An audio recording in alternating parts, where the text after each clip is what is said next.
G'day viewers, we're back again. Welcome, Jez. Hello.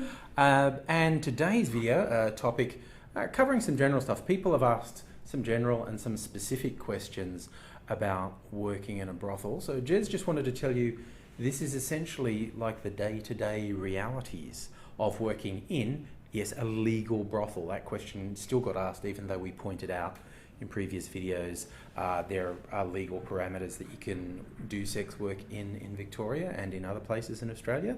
But yeah, Jez, a little bit of the day-to-day of working in a legal brothel. Okay, well, I'll just going to start from actually getting employed in a brothel. You can be employed in multiple senses. You can be employed as a service provider, and that's someone who does the bookings and serves clients. There's also a duty manager who is a receptionist, and there's also the actual managers who are the ones that run the brothel, and there's also the owners as well. Okay, so yeah, there's different jobs within there. Yep. So working in a brothel creates a range of employment. Yeah. Also cleaners is another big one, and in bigger brothels there's also hostesses. They're the ones that can keep the clients entertained with like drinks and that sorts of things, but it depends on the place. Mm-hmm. Sometimes hostesses are not necessary. So yeah, the way to get a job in a brothel is to generally find the place of employment that you're looking at. My big tip is find a place that's reputable. So there is places out there that aren't so reputable. So yeah, and you just send them an email and they'll send you an email back, or you can always call them. And the big thing, if you're going to be a service provider, you need to get STI testing. And so you go to, for instance, Melbourne Sexual Health Clinic, shout out to them. They do anonymous testing where you can put down your working name instead of your real name. So you go in there, you get your testing done, and then you go in, do your interview, and then you can pretty much start from there. So. Okay. So I'm noticing from your notes there, this is a term I've heard before, introductions. How do they work? Okay, so once you've actually got the job at the brothel, the first thing you'll learn is about introductions. And there's two different types that I've come across. There's one that's closed door introductions, where you go into a small room about the size of a dunny. That's a small room. Or a toilet. And you go in there and you tell you your name and a bit about your service. And my intro is, hello, I'm Jezebel.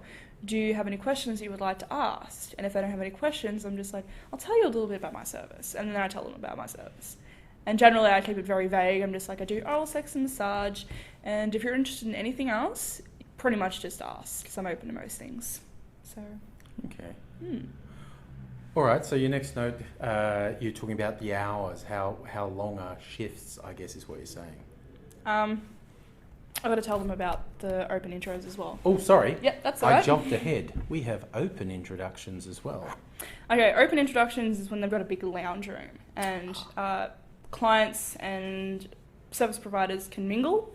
I'm not a big fan of that because it gives clients an excuse to hang around, and that's not really what some places want. Other places, on the other hand, it's a little better. But yeah, I'm not a fan of that one. Oh, you actually answered what I was going to ask, like which one? I prefer closed intros because a lot of girls don't particularly like some of the services that I offer because it's just like, oh my god, she does fetish. So, yeah, so I like closed introductions. Okay, fair enough. And I'm shy. And it probably helps, yeah, in that thing if it's just a one-on-one thing. Yes. Okay. So hours is next. Hours. You can generally, at some places, you can pick your own hours, or a brothel will have set hours, and generally they're pretty flexible. A lot of brothels have a minimum hours that you're supposed to work. Some of them can be 6 hours, 8 hours, or 10 hours. The longest that I've seen in any place was about 8 hours.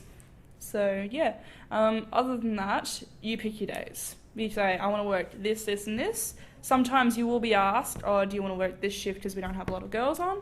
And I'll be just like, oh yeah, sure, why not? Which is exactly what I did this weekend.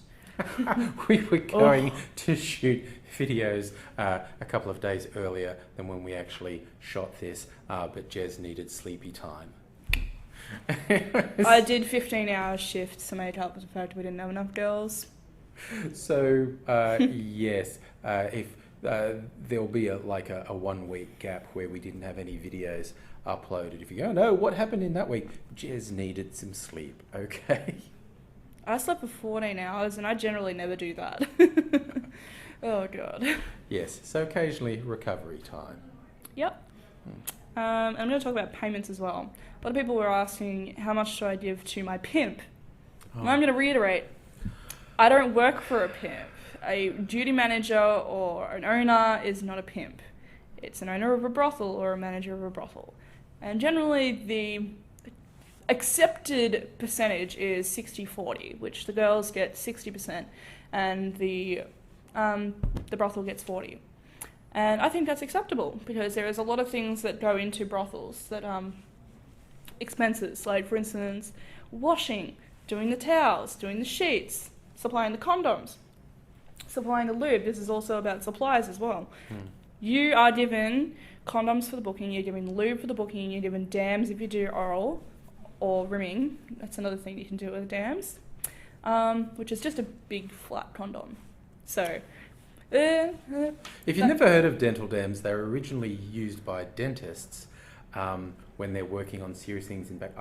The only encounter I've had with them is at the dentist where they were it's an interesting thing. Isolating one tooth with a thing. But when people got creative, when safe sex first became a big thing in the 80s, people realised the dental dam had various uses with safe sex. Yep. I didn't actually know that one, so That's I learned something. because I'm old. I learned something! Yeah. Yes, no, dental dams, they first became popular with lesbians as a safe sex thing, but as you pointed out with the rimming, can be heterosexual as well, and it provides a safe barrier there as well. Well, I have used dental dams to do like girl-on-girl sort of action at work, so...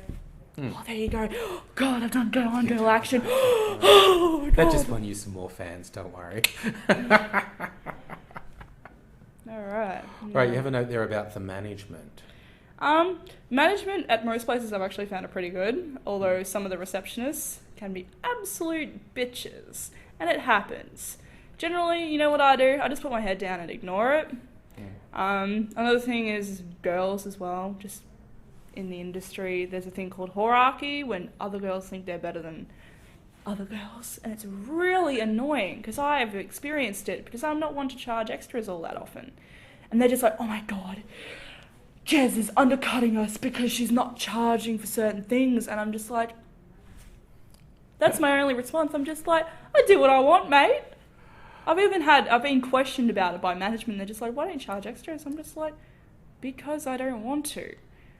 It's a pain, and I generally get more bookings if I don't. So, in the end, it's my choice. So I love created words. I think neologism is the word. But yeah, hierarchy, for the hierarchy among whores. I don't know that I've heard that before. I love that. I've seen it. I actually heard it on Twitter. A bunch of girls were talking about higher class girls looking down at brothel girls and that sort of thing, and I'm just like, oh my god, we're all sucking dick for cash in one way or another. Honestly, metaphorically, we're all out there sucking dick for cash when it comes down. Or we could be sucking up for cash. Yeah, sometimes it's just literal. Trust me, the days where it's like, well, what am I doing? I'm selling myself to someone else to get money. What does that make me? Let's get real. Money hose. Yeah. So I'm not as much as possible one for looking down on what people do to earn their money, because there's days I've not been particularly pleased with what I'm doing. Oh, I've done McDonald's, I've done all of them. Fast food and just like working in retail, people treat you like fucking shit when you're in retail. Like, I've had people abuse me for like no reason whatsoever other than the fact that they have had a shitty day, and I'm just like, okay, whatever, I don't care. Okay. I think you've got one more note there about bookings. Bookings. Okay, so it's also related to payment in a way. They give you, especially in Victoria, they give you a thingo, like a, what are they called? The thing where you get your check-in or the receipt to pay. Oh my god! Oh, I know what you mean. Yeah, like the little folder. like you get in restaurants. At one place, I got a little pencil case, Yeah. and they put the money and the receipt in the bag, and that's your percentage. And the client is supposed to hand it to you, because it's against the law for them to actually hold the money for you. But it does happen. I'm not going to deny that they do hold it, but generally it always gets paid. They don't fuck with you, so. Generally, because you can be just like, oi, you're breaking the law. Yeah, and again, obviously a lot of your experiences are going to be different from around the world because what you're doing is legal and it's regulated and there are rules. There's a reason why it should be legal and regulated, because it makes people safe. And that's why I don't understand the people that don't agree with it being legal, because it's safer for everyone. So fuck you, Kathleen Malton. I don't like you.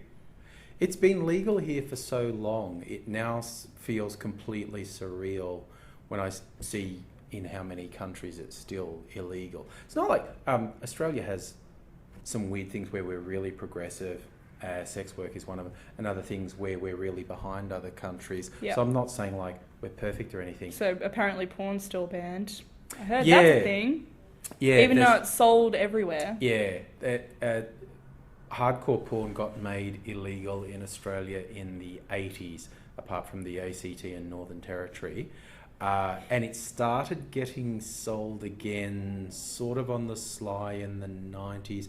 But since like 2000 on, it's just been openly sold everywhere, even though technically it's illegal. Because I think everyone just went, oh, who gives a fuck, honestly. Pretty much. I don't see why the police would waste their time, to be honest. Same with like anything related to sex work. I don't see why they would waste their time, to be honest. It's literally like a thing that consenting adults do. So and that's the other thing. In jurisdictions where sex work's illegal, almost always creating porn is legal. So it's like two people having sex where money is exchanged is legal so long as there's a camera running. It's like, it absolutely makes no fucking sense to me. It's weird as hell. I'm pretty sure Los Angeles it's illegal to do prostitution. I think virtually all throughout the US, except for some specialised jurisdictions, it's illegal. And Los Angeles is like porn capital of the world. Porn capital. So yeah, as if you ever want to have sex with a sex worker in an area where it's illegal, probably just have a camera with you. And when the cops kick down the door, just go, "We're just making porn," and they go, "Oh, sorry for intruding." Okay, we went a bit off track there. We did. We went on a little bit of a tangent because, you know, laws are stupid. Especially in regards to sex. Because people get squeaky about it. Yeah. As Angry would say. Yeah, that's a favourite word of mine, squeaky. People.